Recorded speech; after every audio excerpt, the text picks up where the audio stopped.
Inbounds it to Hamby, and so now that'll be that. So the Indiana Fever come into here after losing 3 of their last 4 on the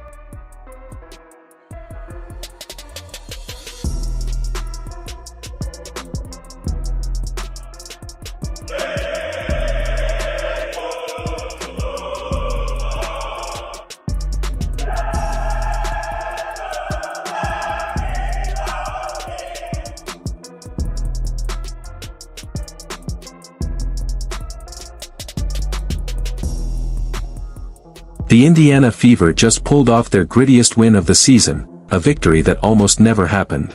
Not because of the Sparks' talent, not because of the Fever's depleted roster, but because of the referees. That's right. For nearly 4 full seconds of game time, the officials stretched the ending of this matchup into what felt like an eternity. Possession after possession, whistle after whistle, it seemed like the Fever were being tested by forces beyond the court itself. And yet, somehow, they survived. This wasn't just another WNBA regular season game. With Indiana clinging to the 6th seed and Los Angeles right behind them in the playoff hunt, this was the kind of battle that could tilt the entire postseason picture. Every possession carried weight. Every whistle shifted momentum.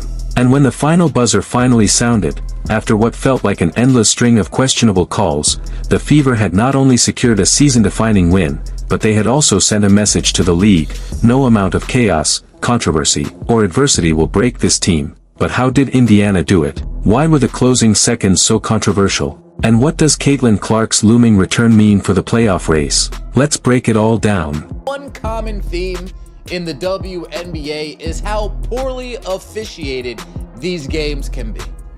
The lack of competence from the people wearing the striped suits. Every time I watch a WNBA game, a thought crosses my mind when it comes to the officials, and that thought is, how much money do you have on this game?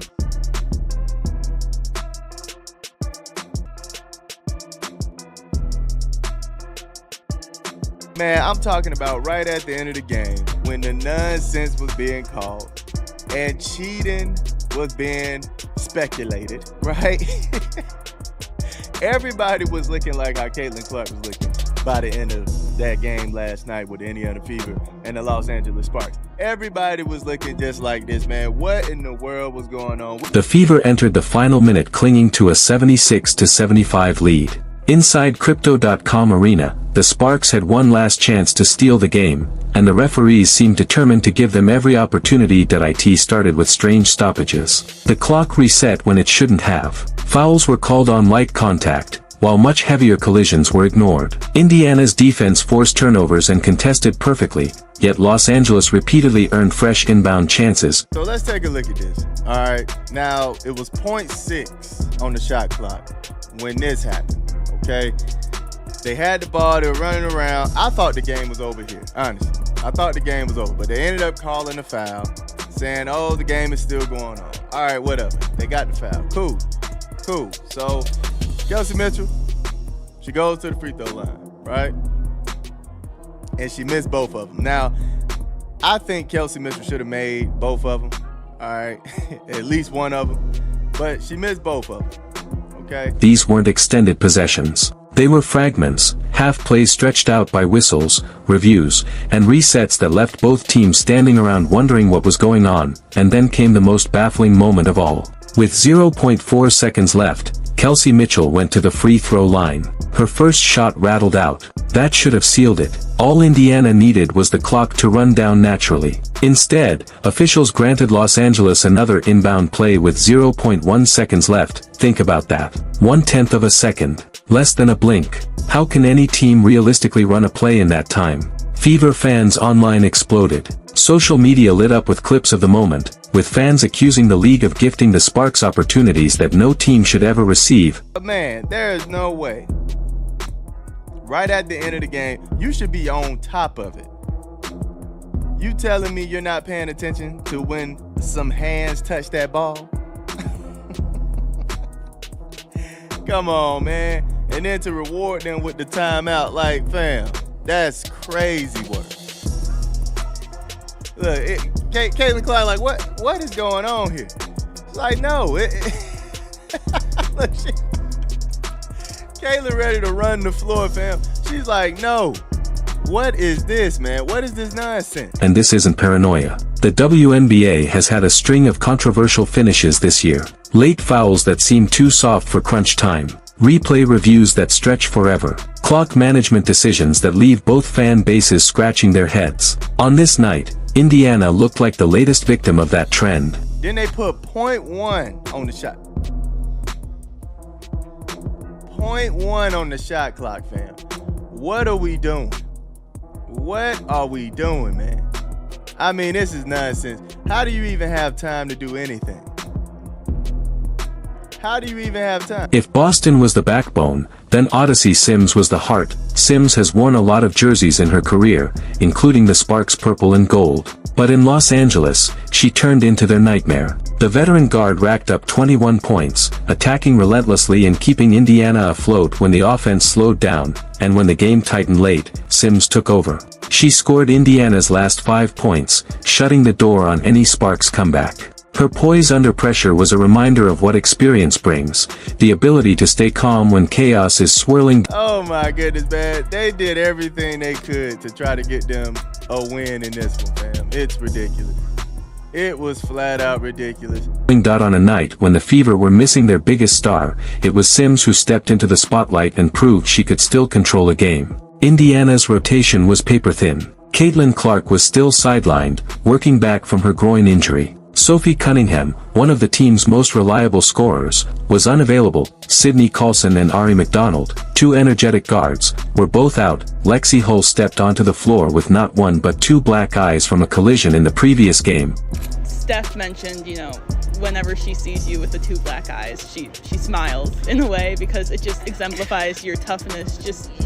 Do you feel tough in these kinds of situations with these two black eyes? I mean, that's what people keep telling me. Every time she sees me, she smiles and she says, "I'm so sorry." I'm like, "You don't need to be sorry. This is what it is."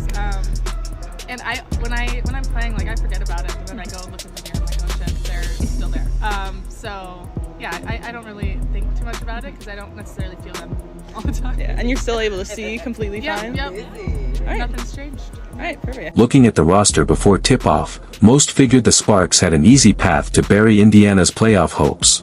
Missing Clark's shooting, Cunningham's spacing, and the ball-handling depth of Coulson and McDonald, the Fever looked overmatched on paper, but that's the thing about this Indiana team.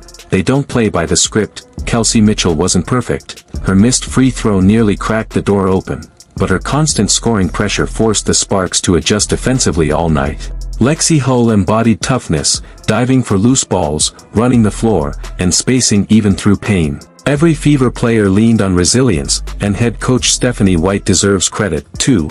Her rotations leaned on defense and toughness. Instead of trying to outgun LA, Indiana scrapped for every possession, forced turnovers, and made every second matter. Great job, ladies!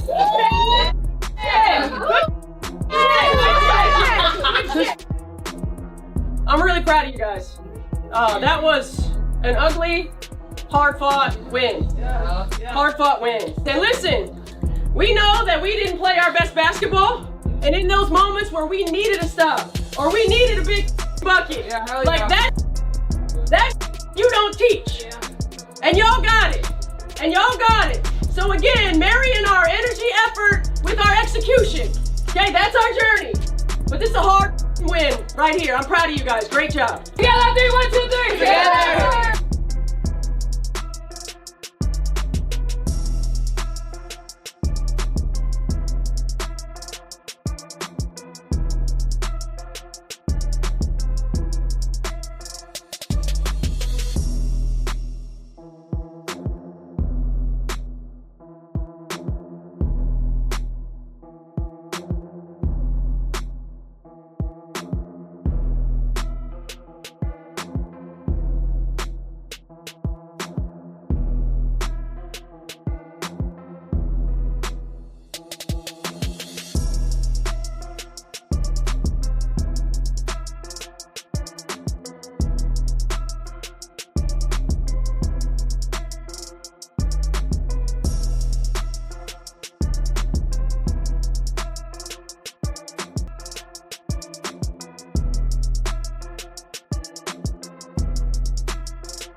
That's it for today's video. Like and subscribe, and stay tuned for more.